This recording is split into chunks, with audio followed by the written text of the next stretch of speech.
Et bonjour et bienvenue à tous sur la chaîne Code2 Media.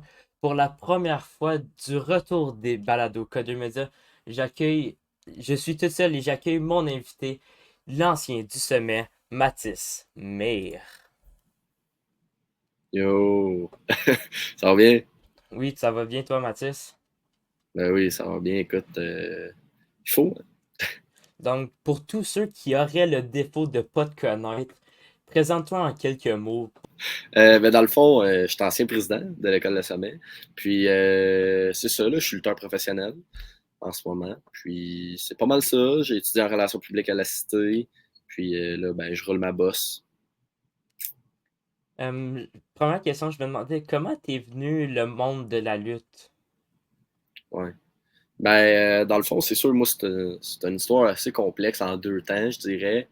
Parce que de un, t'as mes parents qui m'ont un peu introduit à la lutte à un plus jeune âge, quand j'avais comme 5 6 ans, avec des personnages comme Hulk Hogan, Andre the Giant, Macho Man, puis des personnages hors terre, là, tu sais, vraiment plus grands que nature. Puis là, à un certain point, j'avais délaissé ça parce que, ben, tu sais, je jouais au hockey, tout ça.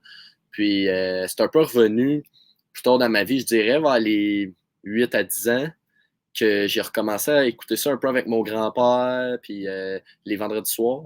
Puis j'ai également un ami qui allait au sommet, qui s'appelle Liam Nathalie, qui avait justement, lui, il suivait le produit, il aimait bien John Cena, je me rappelle, puis il m'en parlait beaucoup, fait que ça m'a un peu de redonner le goût. Puis depuis ce moment-là, que je te dirais depuis 2012, là, 2011-2012, que là, ça m'avait vraiment repris comme l'envie de la lutte. Puis là, ben, j'ai commencé ma carrière de lutteur professionnel, désolé, en 2016 à l'âge de 12 ans. Euh, Là, on voit dernièrement beaucoup à l'école passer au sommet de la lutte. C'est quoi Ouais. ça? D'où est venue l'idée d'au sommet de la lutte? Ben, dans le fond, c'est ça. Au sommet de la lutte, c'est ma compagnie de lutte qui a été fondée. Techniquement, là, ça fait presque 5 ans, je veux dire, jour pour jour. Parce que justement, le gala qu'on va faire, on en parlera plus en détail tantôt. C'est pour fêter les 5 ans, justement, d'au sommet de la lutte. Mais ça a vraiment parti. Les gens qui vont faire le lien, ben, sommet, l'école de sommet au sommet, la lutte, c'était vraiment un jeu de mots pour le nom du premier gala. C'était pas vraiment une fédération de lutte en tant que telle. Puis c'était un peu à cause du cours d'entrepreneuriat avec Geneviève Dicker qui est venue l'idée quand on devait organiser un projet. Puis moi, j'étais comme, ben, pourquoi pas faire un show de lutte? Donc, j'ai vraiment été en grand pour cette idée-là. Puis finalement, ben, j'ai organisé ça à l'aide de mes parents. Puis c'était vraiment quand même dur, là, à l'âge de 15 ans, d'organiser un spectacle de lutte. Mais bon, on l'a fait. Puis c'est ça. Par la suite, ben, je me suis dit, ça a quand même bien fonctionné le premier gala. Donc, je me suis dit, pourquoi pas continuer, puis essayer de voir où ce que ça peut mener. Puis là, on fait 4 5 spectacles par année, puis j'adore faire ça. Donc, ben, c'est un peu de là qu'au sommet de la lutte a été fondé. Tu disais que tu as commencé à 15 ans. Comment qu'un jeune de 15 ans peut aller chercher autant de commanditaires pour commencer une compagnie de Ouais. lutte, hein? À cause que Ben, tout le tu monde, sais, c'est pas tout le monde qui est dans le milieu de ouais. la lutte, puis ça coûte cher, les Ouais. lutteurs. C'est sûr que les commanditaires, c'est une partie, je dirais pas qui est optionnelle, mais que c'est pas, tu sais, c'est pas toutes les compagnies, mais selon moi, c'est vraiment quelque chose d'essentiel parce que sans des commandites, c'est dur de vraiment avoir des succès financiers à ce niveau-là. Je dis pas qu'on se fait plein d'argent avec notre compagnie, au contraire, parce que c'est tellement dur à organiser. Tous ceux qui organisent des galas de lutte le savent qu'au niveau financier, c'est extrêmement difficile. Mais à ce moment-là, je me rappelle qu'à 15 ans, je me promenais en Bessic, puis j'allais, parce que j'avais pas mes permis, puis j'allais voir les entreprises, je demandais de parler aux gérants, puis j'allais porter des feuilles de commandite. Là, c'est sûr qu'on a évolué vraiment nos systèmes et tout ça. Mais c'était aussi des choses de connexion. Des amis de mes parents qui avaient des entreprises, tout ça. Donc, ça a vraiment été autant d'aller voir des commanditaires que je connaissais pas que des gens que je connaissais. Puis, ben, à travers les années, c'est sûr j'ai créé des liens avec certains commanditaires et tout ça qui reviennent à chaque année. Puis, ben, c'est ça, là. C'est comme ça que ça a commencé au niveau des commandites. Pour rester au sein d'au sommet de la lutte, c'est quoi les défis en tant que promoteur pour faire vraiment une carte de lutte? Ouais. Ben, c'est sûr, comme comme je disais, au travers les années, j'ai acquis beaucoup d'expérience pour justement monter une carte de lutte même. C'est sûr que si je compare mes spectacles maintenant au passé, il y a eu beaucoup d'améliorations puis beaucoup de changements. Exemple, si je prends le spectacle L'épreuve fatale, le premier qu'on a fait, je pense qu'il est en 2022. Il y avait 9 combats sur la carte. Le spectacle a duré comme 3 heures. Puis après ça, j'ai vraiment appris. Là, j'ai fait comme 2 spectacles qui étaient un peu longs comme ça, de 8-9 combats. Puis là, j'ai appris comme, OK, non, les gens, c'est pas que c'était mauvais, mais c'est les gens, si t'es pas un fan de lutte, c'est comme dans n'importe quoi. Si tu vas voir un spectacle de musique, puis t'es pas habitué nécessairement dans un spectacle de musique, puis le spectacle dure 3-4 heures, ça va vraiment te fatiguer, ça va te brûler, puis même si tu as de l'énergie, c'est qu'après un certain point, l'être humain, on a une certaine capacité à donner de l'énergie, mais après un bout, c'est sûr qu'on peut se tanner. Donc, j'ai vraiment changé mes formules. La dernière saison, on faisait des shows de 6 combats qui duraient 2 heures. Le monde en voulait plus. Ça, je dirais que c'est une des choses qu'on a vraiment amélioré avec le temps. Sinon, ben, comment d'autres que je pouvais bâtir ma carte? Ben, moi, c'est sûr, j'ai vraiment comme. Chaque promoteur a un peu sa façon de faire. Moi, j'aime avoir un mélange de lutteurs qui peuvent faire un bon spectacle qui ont beaucoup de charisme et qui ont des personnages forts. Autant que d'avoir des lutteurs comme Stu Grayson, comme Junior Benito, que oui, ils ont des bons personnages, mais que c'est des excellents lutteurs. Autant que je peux avoir des sexy Eddie qui vont faire de la comédie puis qui vont aller chercher la foule d'une autre façon. Donc, je te dirais, c'est vraiment. J'ai appris à balancer ça pour avoir un équilibre que justement le monde ait un peu un goût de tout. Un goût de la comédie, un goût de beaucoup d'action, un goût de. Des fois, ça va être d'aller chercher les émotions comme dernier spectacle quand que, justement j'ai perdu en finale, d'avoir gagné le championnat, ensuite l'avoir perdu en 1 minute. Ça a été un effet de choc qu'on a créé, mais il fallait que le spectacle ait des vagues, que les gens soient contents. Après ça, ben, ils sont fâchés, tristes, rient. Donc, c'est vraiment un mélange de tout ça, je dirais. En parlant justement de ton mini règne de championnat, je l'ai calculé au sein de Ouais. mon documentaire, c'était environ 4 minutes et 30 secondes. OK. Ah, c'est plus long que je pensais. Je pensais que Ah, c'était genre 2 minutes. non, c'est à peu près un 4 minutes Ah, ben, c'est mieux que que je tu as été pensais, écoute. champion. C'est 4 Ben, minutes de ouais. plus que moi. Ouais, c'est sûr. Ça, on se le Euh, cachera pas. J'écoute souvent dernièrement Les Rois de l'arène. J'aimerais savoir comment est Mhm. venue ta relation avec Jean-François Kelly pour le podcast. Ouais, ben, je suis content d'être un des collaborateurs à cette heure parce que Les Rois de la Reine, quand j'ai commencé à l'écouter, moi, personnellement, ça faisait pas tant longtemps. Je pense qu'il était rendu au 20e épisode. Puis c'est un podcast qui est venu me chercher. C'est pas tous les podcasts que je vais connecter. Moi, personnellement, j'écoute beaucoup les Antipodes puis les Rois de la Reine. J'en écoute d'autres aussi, là, mais là, ça a été un podcast parce que j'aimais leur chimie, leur camaraderie. Puis je trouvais que justement, Jean-François, il amène une bonne énergie. Puis, chacun a leur rôle un peu. Maxime Champagne est plus là pour être avec des chroniques plus intellectuelles, puis en faire apprendre aux auditeurs. Après ça, tu as un peu plus le statisticien en Louis-Michel Lelièvre, il est toujours pertinent quand il fait des interventions. Donc, moi, c'est un podcast que je voulais vraiment être invité. Puis Jean-François, je l'avais connu un peu par le passé, pas tant, mais du fait que justement, il animait la lutte à RDS, puis le segment de lutte à RDS, puis j'avais, je pense, envoyé 2 fois des galas pour qu'il en parle, puis il l'avait fait, puis j'avais vraiment apprécié. Donc je m'avais dit, ben, vu que je le connais dans mes amis Facebook et tout ça, j'étais comme, pourquoi pas lui demander, puis ben, finalement, il a dit, oui, oui, tu viendras en studio, puis finalement, ben, c'est ça. J'ai été en studio, puis là, ben, on a vraiment cliqué en tant qu'amis, puis ben, depuis ce temps-là, je suis collaborateur à l'émission. Wow. Ben, félicitations. Ah ben merci. Ben, collaborateur plus invité, chouchou, style, là, mais ouais, on peut dire collaborateur dans le sens. Ben, Ouais. félicitations aussi pour ton rôle que tu as eu au sein de, du roi des sages.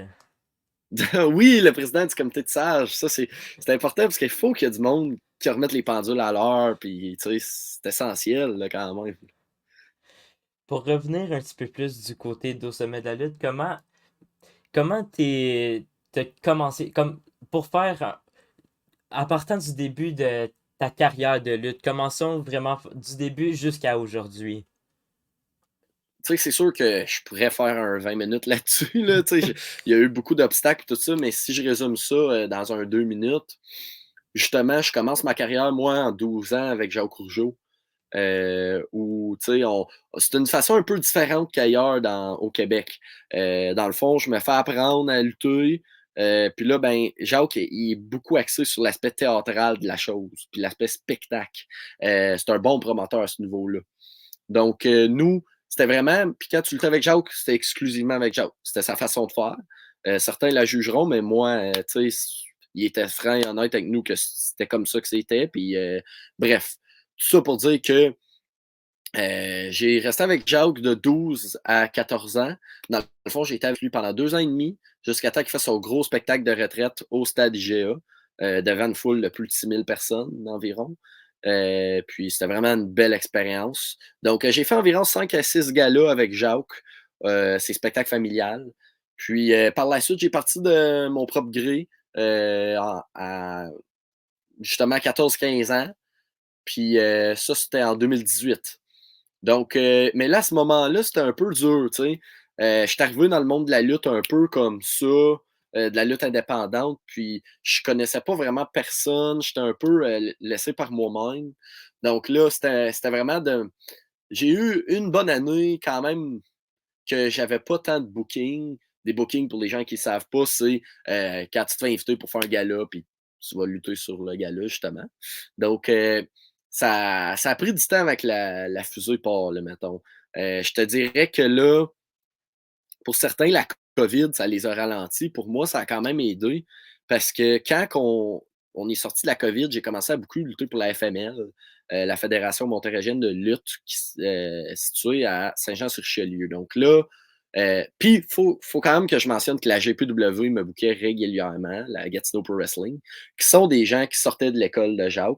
Donc eux, il faut quand même que je fasse un shout-out parce que c'est un peu ma maison mère, là. Donc ça a tout le temps été un peu comme ma famille à ce niveau-là. Des Puis ils champions m'ont fait aussi, il me confiance. semble. En ce moment, ouais, champion pour le jeu 2 fois. Donc, le premier, puis je le suis actuellement. Bref, tout ça pour dire que, justement, c'est ça. Ben, en 2021, j'ai commencé à lutter avec la FML, puis tout ça. Puis c'est là que ça a vraiment parti mes choses. J'ai eu mon match contre Speedball Mike Bailey en décembre 2021. Donc, ça a vraiment été comme quelque chose d'intéressant de ma carrière. Puis, parce que moi, je vous mentirais pas que je pensais que j'étais meilleur que j'étais un peu. Puis, c'est comme, avant que je commence tranquillement à avoir des gros matchs, que j'étais comme, OK, je pense que là, je commençais à voir qu'il y a des bons lutteurs alentour, des Junior Benito, des McCray Martin, qui étaient une coche en haut de moi, le solide. Donc, puis là, j'ai eu le match avec Speedball qui m'a quand même beaucoup aidé. Puis en 2022, c'est là que j'ai pris la grosse décision d'aller à The Keep, qui fut la meilleure décision de ma carrière de lutte. The Keep, c'est l'école de Stu Grayson et Evil Uno. Evil Uno qui travaille actuellement pour la All Elite Wrestling, qui est une des plus grosses compagnies de lutte au monde.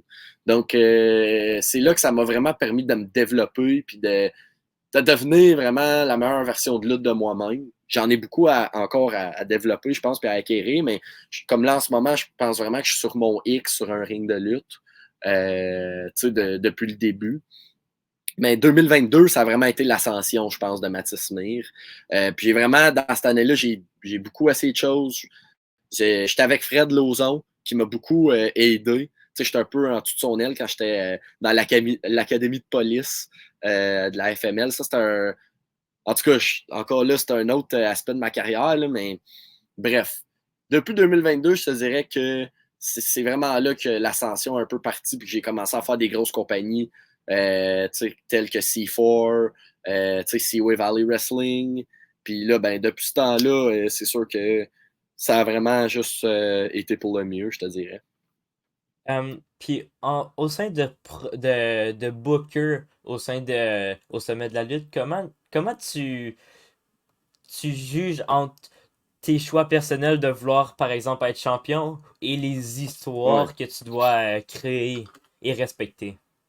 Ben, c'est une bonne question, ça, Xavier, parce que c'est sûr, c'est toujours touchy, tu sais. il y a beaucoup de lutteurs qui vont quand même jouer des promoteurs qui se mettent champions ou qui se mettent over, qui veut dire qu'ils vont être comme dans les tops dans leur compagnie, qui vont se faire gagner souvent. Donc, c'est un peu de trouver un équilibre là-dedans, je te dirais, parce que je pense que, ben, je suis pas seul non plus là-dedans, là. Faut non, pas se cacher non plus, là. On est quand même une équipe. Donc, oui, je gère pas mal le booking, mais c'est pas moi qui prends toutes les décisions, là. J'ai quand même des gens qui vont venir m'appuyer. Je veux pas dire de non. Pourquoi? Parce que je voudrais pas que la pression soit donnée sur eux. Souvent, j'aime mieux prendre le blâme de tout ça, Hmm. mais au final, j'ai quand même une équipe derrière qui va m'aider au niveau créatif. Euh, Ceci étant dit, c'est sûr que moi, je- comment je pourrais dire, si je vois d'un œil, je vais toujours penser côté business, qu'est-ce qui est mieux.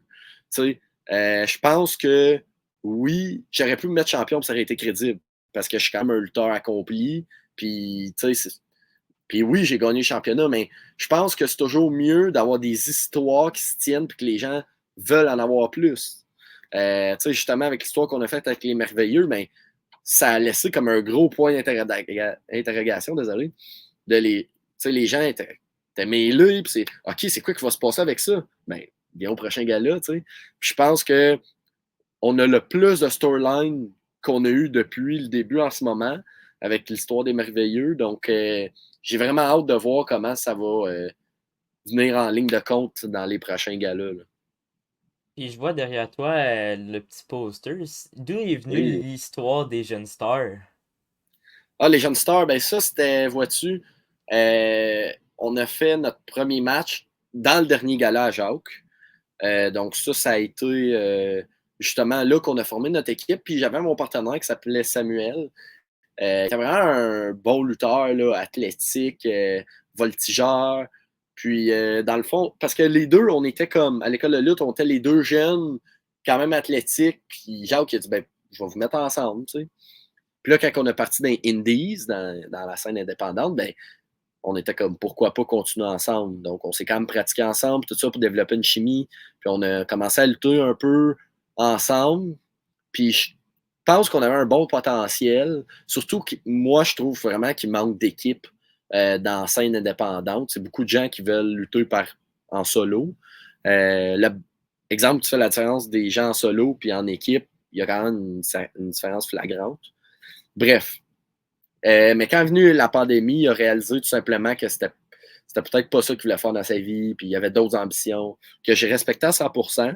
Donc, ben, là, j'ai parti de moi-même, puis j'avais le moniker de la jeune star, là, mon surnom, c'était la jeune star. J'ai comme pris ça, mais plus tard, j'ai réalisé que c'était pas vraiment, tu sais, je commençais à vieillir, puis j'avais 17-18 ans, puis j'étais comme, faut que je me réinvente, là, faut que quelque chose change dans mon personnage. Il y a comme une évolution. Là. Puis là, je fais beaucoup de personnages en ce moment, mais j'ai un personnage que je tiens, puis qui c'est le petit gibier, qui s'est développé naturellement. Puis ben, c'est ça. Donc, j'ai quand même évolué. Je suis comme un Pokémon. J'ai évolué de ma première vie en tant que lutteur. Pour continuer un petit peu sur le petit gibier, d'où est venue l'idée et l'origine du nom? Ouais, mais ça, je me fais souvent demander, puis il y a bien des gens qui savent même pas encore pourquoi. Puis c'est drôle parce que j'ai des gars comme Benjamin Toll qui me disaient pourquoi tu t'appelles le Tibi comme ça n'a pas rapport. Puis c'est drôle parce que là, je devais avoir la discussion à expliquer pourquoi. Parce que ça a commencé que, dans le fond, grosso modo, un des meilleurs amis à mon père secondaire, Marco Amiot, on va dire son nom, qui, dans le fond, appelait mon père petit gibier, puis mon père l'appelait le grand gibier. Puis là, ben, quand je vais au gym, ben, puis quand j'allais au gym à l'époque, ben, des dernières années, mettons, euh, il m'appelait le petit, hey, petit gibier, blablabla. Puis là, moi, je l'appelais le grand gibier. Puis là, il a commencé à commenter mes publications, dire let's go, hashtag petit gibier, puis tout ça. Puis là, ben, il y a un promoteur, Jason Petitclerc, qui a vu ça, puis qui a comme pris l'opportunité, puis a commencé lui aussi à commenter sur mes publications, puis sur mes anciennes publications, hashtag petit gibier, puis ça a fait comme un mini trend. Puis il est comme, là, il me disait, genre, pourquoi tu prends pas ça, tu sais? Justement que tu veux te créer une nouvelle identité. Puis je savais vraiment pas quoi. Comme, j'avais des surnoms que je voulais essayer, mais je trouvais vraiment ça générique. Puis je voulais de quoi qui était un peu en lien avec moi, puis ma personne. Donc j'étais comme, ouais, un petit gibier, ça le fait, je trouve. Parce que, surtout que je trouve que, tu sais, dans un ring de lutte, j'étais un peu comme, tu sais, les lutteurs, un petit gibier, tu sais, c'est une proie, c'est une petite proie. Donc, mettons, les autres gars, sont souvent plus gros, plus imposants, puis ils me chassent un peu d'un sens. Mais moi, je suis plus vite qu'eux, puis je réussis à les déjouer. Donc, j'ai un peu comme trouvé une définition de ça. Puis là, je vais souvent dire, le petit gibier s'en va à la chasse, tu sais, qui est comme un peu, tu sais, c'est une comparaison un peu, mais c'est censé être le contraire, mais j'ai un peu joué avec ça. Donc, bref, Mm. c'était un peu de ça qui est parti le CGB. En parlant un peu, en continuant sur les noms comme ça, j'ai Ouais. vu dernièrement, il y a un gros débat par rapport à toi. T'es pas obligé de répondre, mais pourquoi le nom Benoît Matisse? Ben, dans le fond, tu sais, Benoît Mathis, c'est sûr que je voulais un peu comme. Parce que mon nom de scène, c'est mon vrai nom dans la vie. Donc, je voulais quand même dissocier ça sur Facebook. C'est tout. Dans le fond, mon, mon nom, c'est Mathis May. Okay? Si tu me parles, tu vas dire Allô Mathis. Tu vas pas me dire Allô Benoît.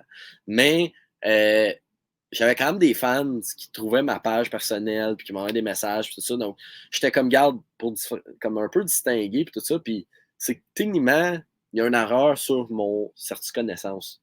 Donc, légalement, mon vrai nom, c'est Benoît Mathis May. Donc là, c'est ça. C'est ça qu'il y en a. Donc, mais au final, c'est Mathis. Là, c'est pas Benoît, là, mais si les gens veulent trouver mon Facebook, c'est Benoît Mathis.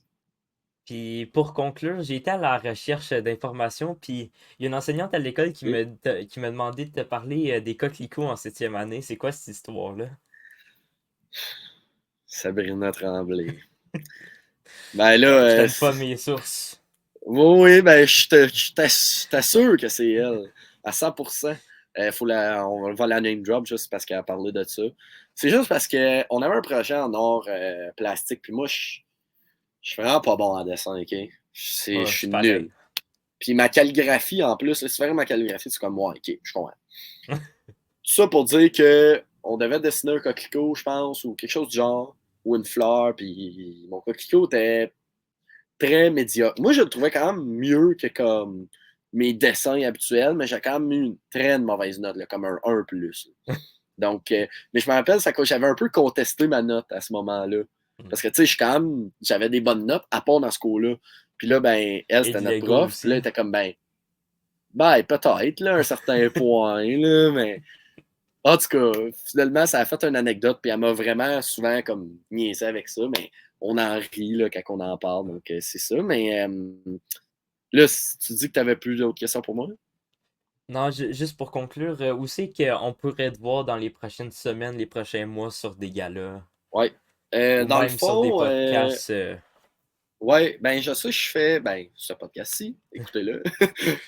Mais sinon, je fais un podcast avec InfoCatch, qui est un gars, un Français de France. Je sais pas c'est quand il va sortir, mais je le tourne demain. Donc, je suppose qu'il va sortir dans les 2 prochaines semaines. Donc, vous irez voir la chaîne InfoCatch. Sinon, ben, les Rois de l'Arène, la semaine prochaine, justement, ça va être Manny, le promoteur de la IWS à Montréal, qui va être l'invité. Puis je vais également y être pour parler de Retour aux origines. Euh, puis sinon, côté lutte, ben, le 27 septembre, à l'école Le Sommet, Hawkesbury, achetez vos billets dès maintenant. Au Fit Life Gym de Hawkesbury, puis sur le.devente.com. Si vous êtes des étudiants de l'école Le Sommet, contactez Xavier Bonneau, qui a des billets en sa possession. Vous pouvez également contacter moi sur Benoît Mathis sur Facebook. Euh, mais c'est ça. Sinon, je lutte à Battle War le 29 septembre à Montréal, au Fofone électrique. Je lutte le 5 octobre à. Je me rappelle plus quelle salle exactement, mais je sais que c'est proche de Buckingham pour la GPW, où je vais défendre justement mon titre de poids léger. Mais là, je suis méchant là-bas. Je Ah. suis pas le chibier. Sinon, ouais, j'ai plein d'autres galas. Le 12 octobre, je vais être à La Chute pour Lutte Laurentide. Puis c'est ça. Là, suivez mes médias sociaux si vous voulez voir un peu c'est où je vais lutter. Mais j'ai-tu un 2-3 minutes pour parler du show, vite fait? Oui, OK, ben j'espère. Non, non, le, le euh, temps est à toi. mais OK, ben c'est ça, là. Ben, en fait, je vais y aller d'une question à toi, Xavier. Premièrement, ben, avant de te poser la question, merci beaucoup de t'impliquer à l'organisation du spectacle. Ouais, C'est très ça fait bien apprécié. plaisir.